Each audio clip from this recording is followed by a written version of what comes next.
আসসালামু আলাইকুম দর্শক, আজকে আমি জীবনের প্রথম পাঙ্গাস মাছ ভুনা করলাম।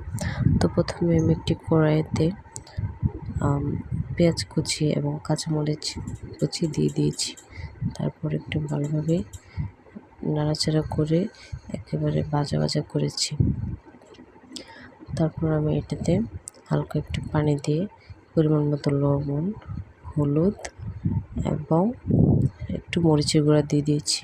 যেহেতু কাঁচামরিচ দিয়েছি এই জন্য মরিচের গুঁড়া সামান্য পরিমাণে দিয়েছি।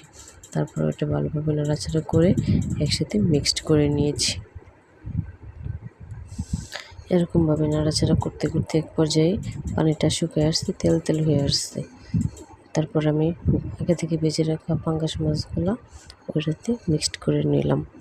তারপর সেটা আবার নাড়াচাড়া করে একদম ভাজা ভাজা করে নিলাম। এরকমভাবে নাড়তে থাকলাম। তারপরে এক সময় দেখা গেছে যে ভাজিটা অনেক সুন্দর হয়ে একেবারে বোনা বোনা হয়ে এসেছে।